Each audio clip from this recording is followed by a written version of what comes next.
다음으로 이제 지음법의 적용 보겠습니다.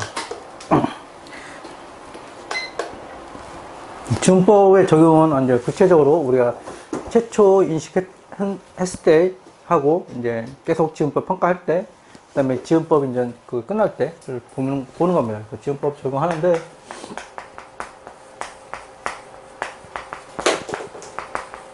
최초 인식하는 부분 있고, 이제 그 다음에 순자산 변동,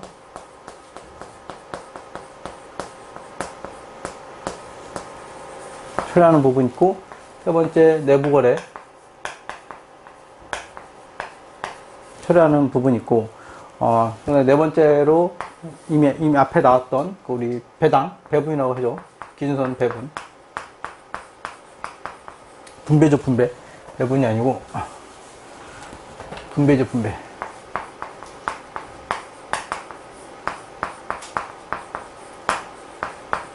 배당으로 하고 있고, 그 다음에 우리가 시험에 아직 이 정도까지 나오지 않는데 지분율 변동,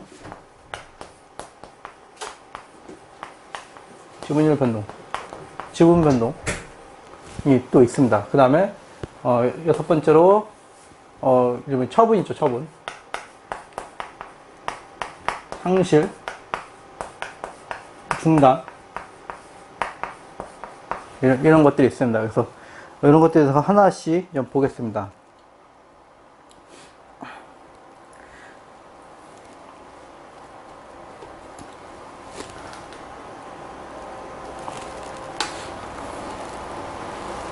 그 다음에 이제 면제가 있습니다. 면제가 있는데, 일단, 그 지음법 방법을 설명하기 전에 면제에 대해서 나오고 있습니다.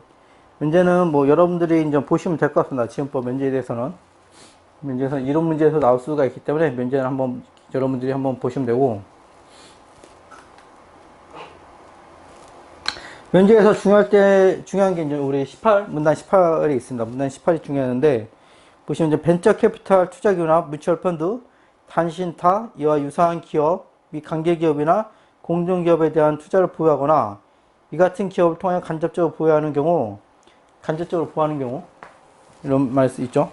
보유하는 경우 기업은 그 투자를 기업회계 기준서 1109호에 따라 당기손익 공정가치 측정 항목으로 선택할 수 있다. 선택할 수 있다.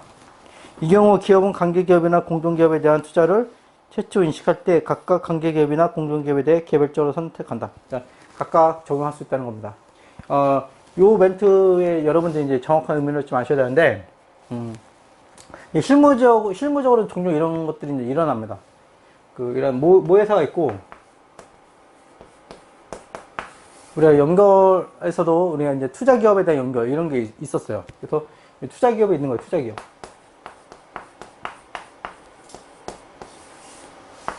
이렇게 있고, 얘가 이제 한 100% 있다고 그러죠. 100% 있고, 여기 이제 지원법 회사, A라는 회사가 있는 거예요. A라는 회사가 여기 이제, 예를 들면 뭐 15% 있고, 얘가 한 8%다 치죠. 그러니까 모회사, 우리가 이제, 만약에 우리가 이제 연결을 가정하면, 시간이 좀 지났지만, 연결을 가정하면, 이제 투자기업은 A에 대해서 A에 대해서 이제 연결 굳이 할 필요가 없는 거예요. 이 투자기업이기 때문에. 그렇지만 이렇게 모회사가 다시 연결할 때는 모회사가 투자기업도 연결하고 얘도 연결하게 되면 얘도 연결하게 되는 겁니다. 얘도 연결하게 되는데, 우리 이제 관계기업이다 그러면 얘가 이제 종속기업이 아니고 관계기업이다 그러면 좀 상황이 달라요. 관계기업이면 이거 보시면 아까 슬쩍 읽을 때 지나왔는데, 여기 보시면 이제 이 같은 기업이 이제 투자기업이에요. 벤처캐피탈 이런 투자기업을 통해 간접적으로 보유한 경우, 이렇게 얘를 통해서 간접적으로 보유한 경우, 요걸 얘기하는 겁니다. 이 경우는 우리 지분법을 하지 않고 우리 금융상품 1109호를 적용할 수 있다는 겁니다. 그러니까 무슨 말이냐면 투자기업이 A에 대해서 지분법을 적용하지 않고 얘가 이제 재무제표를 주면 모회사는 나는 지분법을 하고 있는데 얘는 안 하고 있네. 얘도 지분법으로 고쳐야지. 이렇게 꼭 해야 되냐? 그게 아니라는 거죠. 선택입니다. 선택.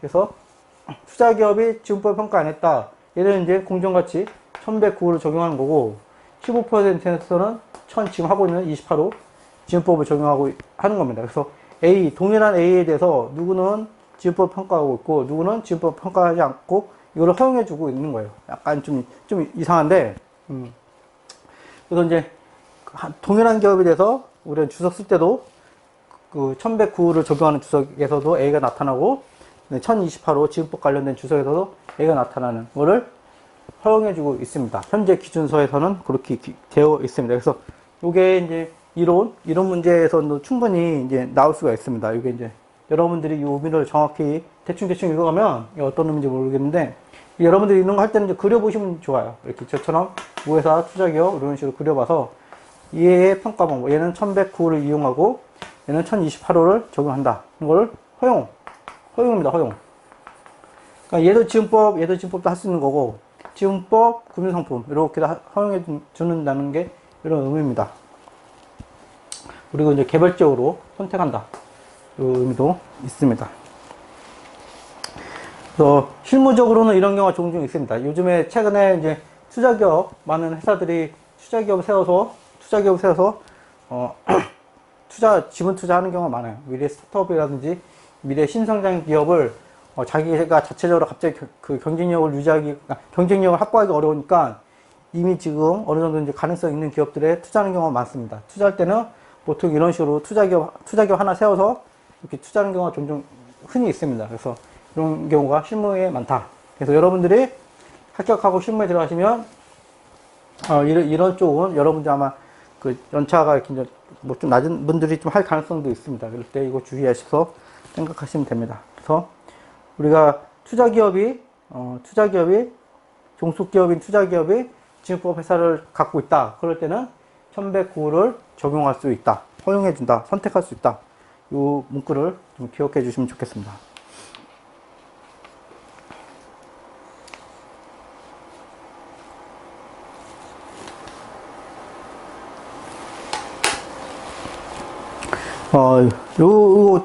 이 다음 19문화도 다 그런 것들입니다. 그런 것들. 그래서, 지금 했던 거에 이제 우리가 연장선상에서 있는 거예요. 그래서 선택할 수 있고 달리 적용할 수 있다. 이런 것들을 좀 알고 계시면 됩니다.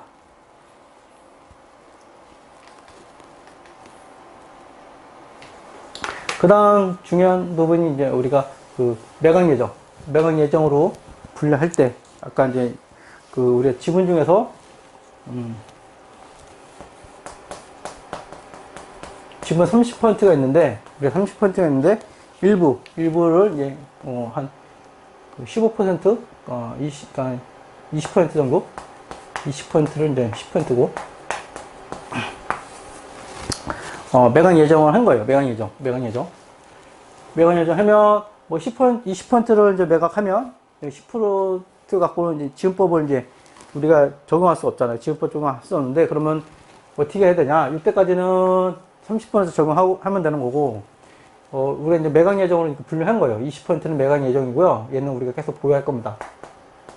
보유고요. 얘는 매각 예정이에요. 이렇게 이제 의사결정을 한 거예요. 회사 내부에서. 그럴 때, 이런 걸 회계 처리를 어떻게 해야 되냐? 이런 이슈가 생기죠. 그때 이제 기준서는 이렇게 얘기한 겁니다. 기준서는 10%하고 20%하고 각각 적용을 달리 하십시오. 20%는 우리가 매각 예정 기준서에 있으니까 걔를 적용하시고요. 10%는 여전히 1028호를 적용하세요. 아직 여전히 여러분들은 30%가 갖고 있고 여러분들은 여전히 유의적 영역을 갖고 있기 때문에 지분법을 하셔야 됩니다. 하는데 이 20% 매각한다고 그랬으니까 굳이 하지 마시고요. 10%에 대해서만 매각 예정을 10%에서만 아직 안 판다고 했으니까 여전히 지분법을 평가를 하세요. 이렇게 얘기하는 겁니다. 근데 이 매각 예정이 매각 예정이 매각이 되지 않고 다시 이제 정책이 바뀐 거예요. 매각하지 않았겠고 계속 보유하기로 바꾼 겁니다. 그러면은 기존에 매각 예정으로 있던 기간 동안은 지분법 하지 않았으니까 그 부분에 대해서 소급해서 지분법을 다시 하세요. 이렇게 하라는 겁니다. 이게 이제 매각 예정으로 분류된 자산으로 된 우리 회계 처리 방법입니다. 이건 이제 문구로 어떻게 이제 설명되는지 보시면, 하나씩 보겠습니다. 관계기업이나 공동기업에 대한 투자 또는 그 투자에 대한 일부가 매각 예정 분류 기준 충족하는 경우, 이렇게 이제 매각 예정을 충족하는 경우, 기업회 기준으로 1105를 적용한다. 이게 이제 1105를 적용한다. 그러니까 매각 예정으로 이제 가라는 거죠. 간다. 그 다음에 매각 예정으로 분류되지 않는 간격이요. 요 10%를 얘기하는 겁니다. 매각 예정으로 분류되지 않은 간격이면 공동기업의 투자 잔여 보유분. 잔여 보유분. 이 잔여 보유분은 매각 예정으로 분류된 부분이 매각될 때까지, 매각될 때까지, 이 20%가 매각될 때까지 지분법을 적용하여 회계 처리한다. 이런 식으로 이제 표현되어 있습니다. 매각 이후 잔여 보유 지분이 계속해서 관계기업이나 공동기업에 해당하여 지분법이 적용되는 경우가 아니라면 관계기업이나 공동기업에 대한 잔여 보유 지분에 대해서 청구했어요. 매각을 하게 되면 얘는 이제 1109에 따라서 다시 이제 지금 방법, 회계 처리하는 방법이 바뀌는 겁니다. 마찬가지로 여전히 10% 갖고 있지만 여전히 유의적 영향을 갖고 있다. 그러면 계속 지분법을 평가하는 겁니다.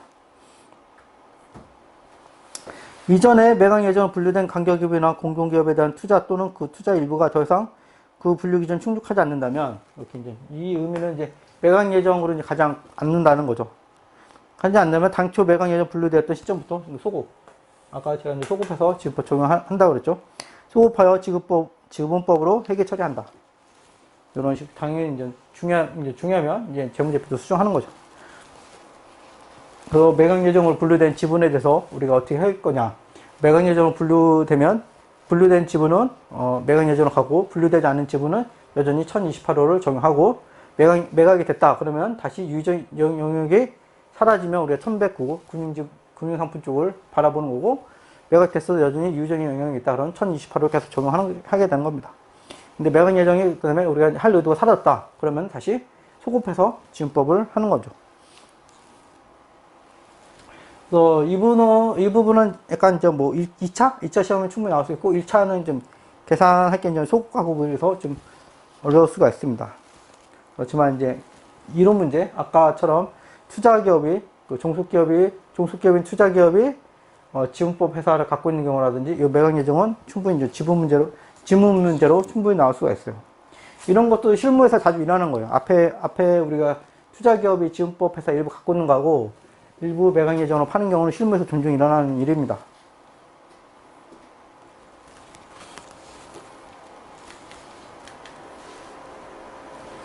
그 다음에 이제 지분법 사용의 중단 보겠습니다.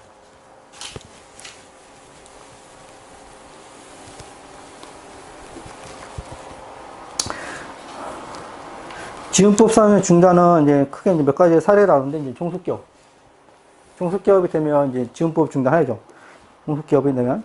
그 다음에, 그 종종관계기업이나 공동기업에 대한 잔여 보유 지분이 금융자산이 된 경우, 아까 1109가 된 경우를 얘기하는 거예요. 그래서 이런 경우는 이런 거죠. 지분율이 늘어나는 경우, 감소한 경우. 이렇게 되겠죠. 지분법이니까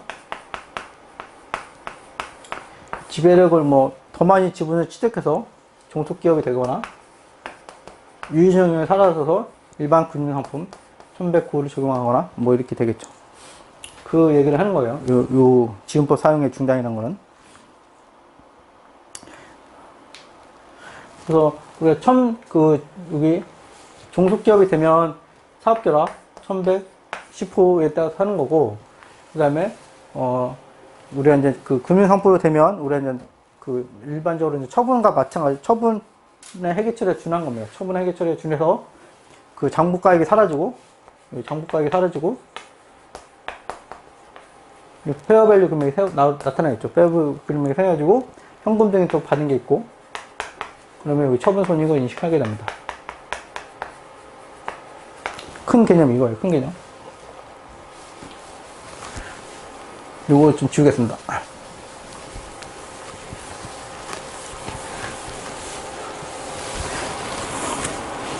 다시 좀 요거 좀 다시 보겠습니다.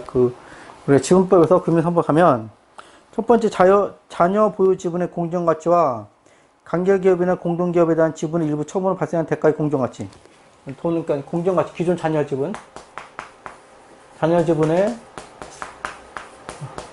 페어밸류 금액하고, 그러니까 우리가 대가 받은 거, 대가가 있겠죠. 차변이에요, 차변이 있겠죠. 그 다음에 지분법을 중단한 시점에 장부금액, 여기 장부금액이 나갈 겁니다. 이렇게.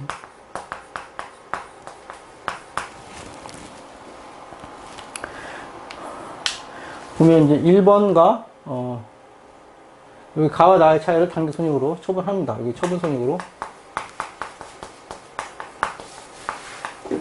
인식하게 됩니다.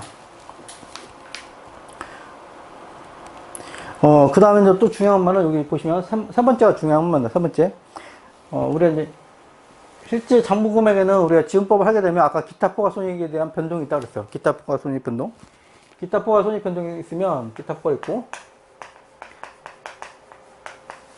기타 포괄 있으면 우리 재분류, 얘가 재분류입니다. 재분류. 이익경험을 하는 게 있고,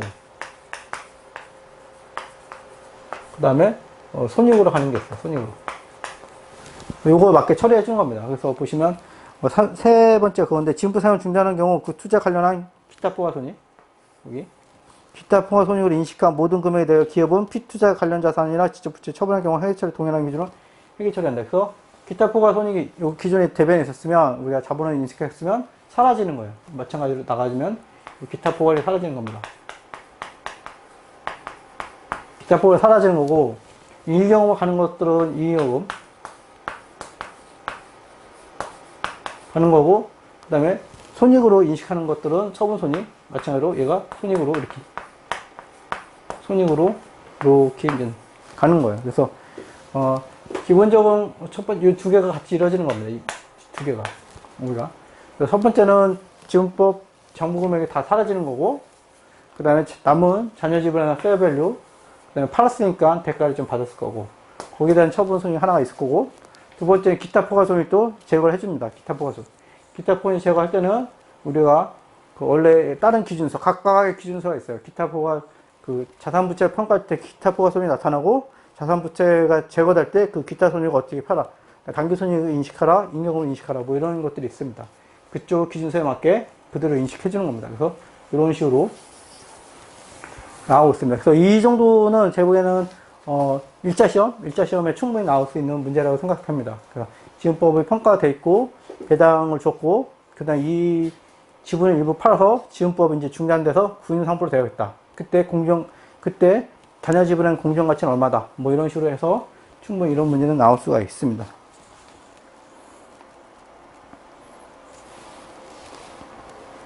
그래서 앞에 했던 우리가 투자기업의 일부 지분 갖고 있는 경우하고, 매각 예정 분류하는 경우하고, 이렇게 지분법 사항의 중단 같은 경우는 여러분들 약간 좀 그 난이도 있는, 중급 이상의 난이도 있는 문제를 내겠다. 그 다음에 이제 수험생을 공부하는 수험생하고 공부 덜하는 수험생하고 이제 우리 구분 지겠다. 출제자가. 그럼 충분히 나올 수 있는 수준입니다.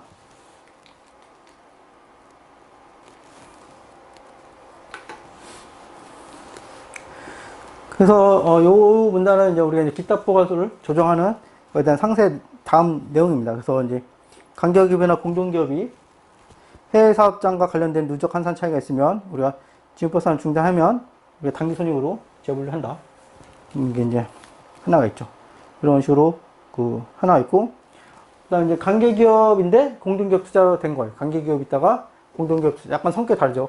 관계기업은 유의적 영향이 있고, 공동기업 같은 경우는 우리가 관계된 이해관계자들이 전부 동의가 해야지만 할 수가 있는, 행사할 수가 있는 거예요. 그래서 관계기업 투자가 공동기업 투자가 된 경우는 마찬가지로 얘도 지분법입니다. 회계처리 방법으로 변경된 게 없기 때문에 회계처리 방법이 전혀 바뀔 게 없어요. 그렇기 때문에 재측정하지 않습니다. 뭐 이게 당연한 얘기를 좀 써놨어요. 오히려 이게 좀 혼란스러울 것 같은데, 관계기업하고 공동기업 투자로 우리가 실질적 변화가 없잖아요. 실질적 회계처리에 대한 실질적 변화가 없기 때문에 우리가 평가를 재측정하지 않습니다.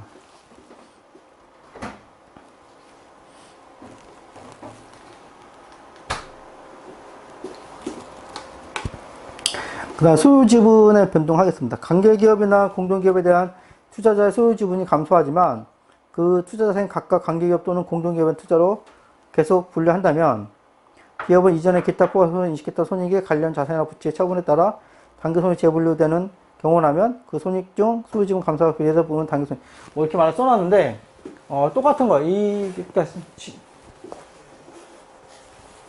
지금은 소유지분 변동 중에서 감소를 얘기하는 거예요. 감소. 지분이 감소.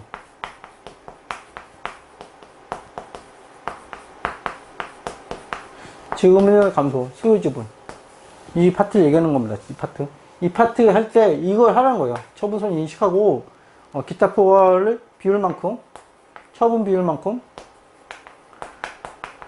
비율만큼 제거해주고, 그에 따른 잉여금하고 손익하고 재분류하라. 그 얘기를 적어준 겁니다. 그래서 이 소유지분의 변동은 이제 기준서에 분명히 나와 있습니다. 분명히 나와 있는데, 요 관련된 문제, 그러니까 어떻게 이제 계산하는 거는 잘, 시중 책에 좀 별 없는 것 같은데, 2차 시험 문제 정도에는 이제 충분히 나올 수 있습니다. 최근에 소유지분 변동 관련해서 이제 금감원 감리도 나온 게 있어요. 감리 나와서 지적받은 게 있습니다. 지적받은 게 있어. 이 소유지분의 변동도 2차 시험, 1차 시험 아직 잘 모르겠는데 2차 시험 중간식 문제 같은 거는 충분히 나올 수가 있습니다. 소유지분 변동에 대해서 좀 더 자세히 좀 한 번 더 하면,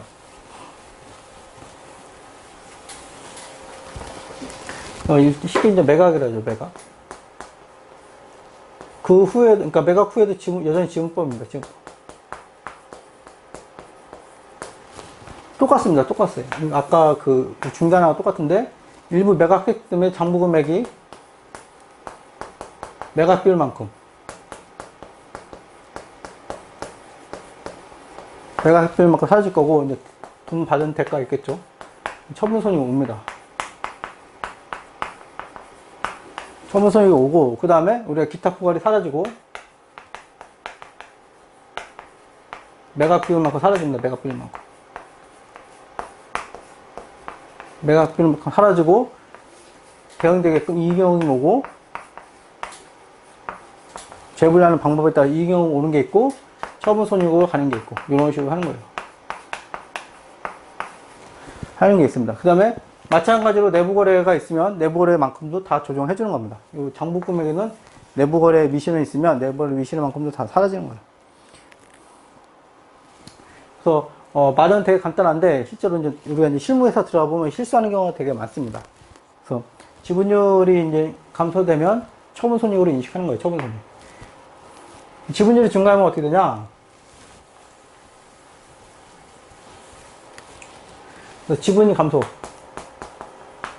정확한 표현은 지분율 감소예요. 지분율 감소. 처분 손익으로 인식한 겁니다. 처분 손익을 인식하고 그 다음에 지분율 증가. 그러니까 지분율 증가해서 여전히 이제 여전히 지분법을 적용하는 거예요. 여전히 지분법.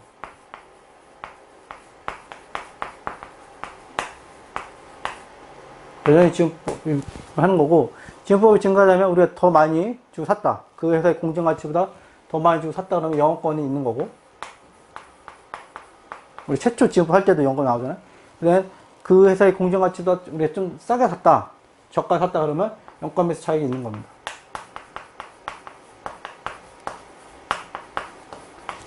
그래서 이제 지분법 이익으로 가는 거죠. 지분율 증가하면 여전히 우리가 1110호 사업결합을 중용해서 하는 거예요. 영업권하고 영가 매수 차익을 늘리는 거고, 그 다음에 지분율이 감소하면 우리가 지분이 감소하면 처분 손익으로 인식하는 겁니다. 그래서 여기서 지분율 증가가 왜 안 났냐면 앞에 지분율 증가 최초 인식 그 개념이 나왔기 때문에 굳이 안 나온 거예요. 지분율 감소에 대해서만 나온 거예요. 왜냐하면 앞에서는 지분율 감소에 대한 개념이 없기 때문에 지분율 감소에 대해서 설명을 해준 겁니다.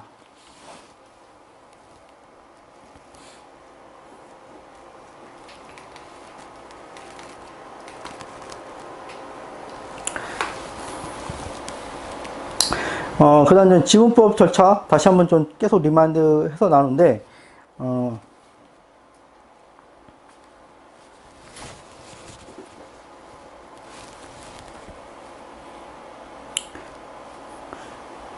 기후표에서 중요한 건 아까 최초에 처음 말씀드린 합산 지분율 하는 겁니다.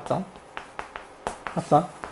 관계기업이나 공동기업에 대한 밑줄 치 안 쳐졌는데, 관계기업이나 공동기업에 대한 연결시체목은 연결시체 내에 지배 종속기업을 소유하고 있는 지분을 단순 합산. 요게 중요한 겁니다. 유지분이 아니라 단순 합산으로 우리가 평가를 하는 거예요. 단순 합산.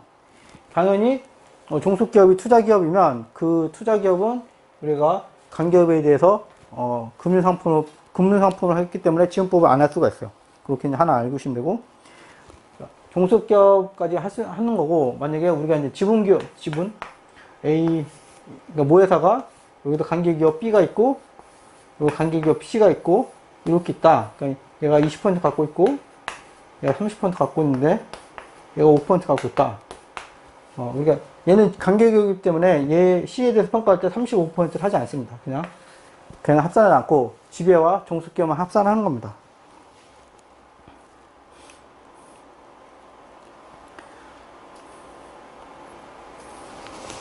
그 다음에 앞에 계속 했던 말 동일하게 나오는 거고,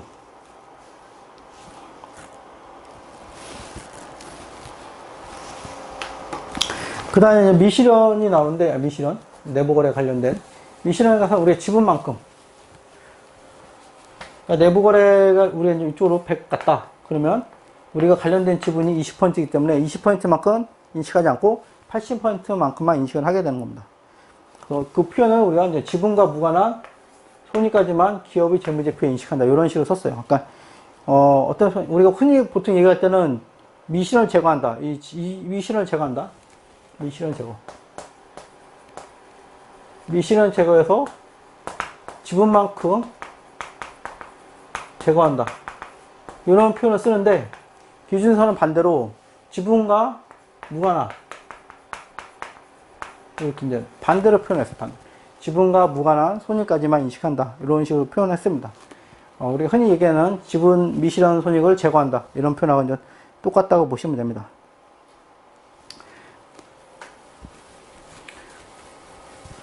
그 다음에 이제 지분법 관련된 우리 기준서에서는 이제 우리가 이익이 나는 내부거래가 있고, 손실이 나는 내부거래가 있는데, 우리가 손실이 하는 내부거래는 우리가 인식하지 않는다, 미실현을 제거하지 않는다, 이렇게 보시면 돼요.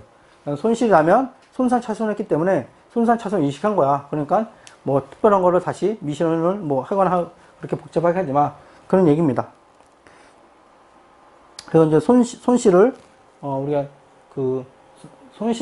미실현 손실이 났으면 그대로 놔둔다, 뭐 미실현 이익을 조정하지 않는다, 그런 얘기입니다. 요거 하나는 좀 알고 계시면 될 것 같습니다. 이게 무슨 말이냐면, 우리가 이익이 나면 A하고 B가 있을 때 내부 이익이 100이 난 경우 내부 손실이 100인 경우, 그러니까 똑같이 지분율이 20%예요.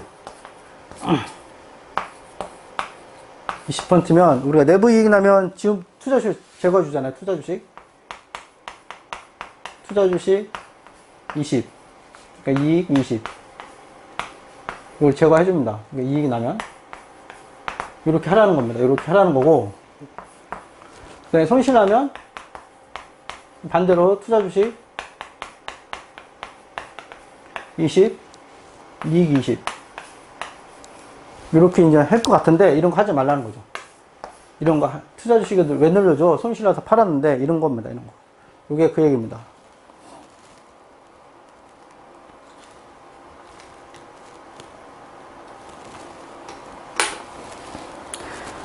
그 다음에 이제 우리가 이제 출자 같은 것들을 할 때 상업적 실질이 있냐 없냐에 따라서 상업적 실질이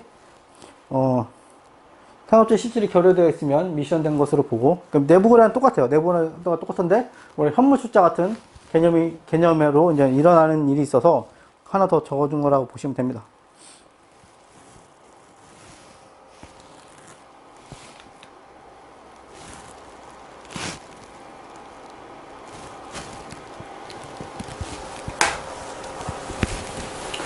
네, 투자자산은 우리가 이제 관계기업이나 공동기업이 되는 시점부터 지분법을 적용하죠.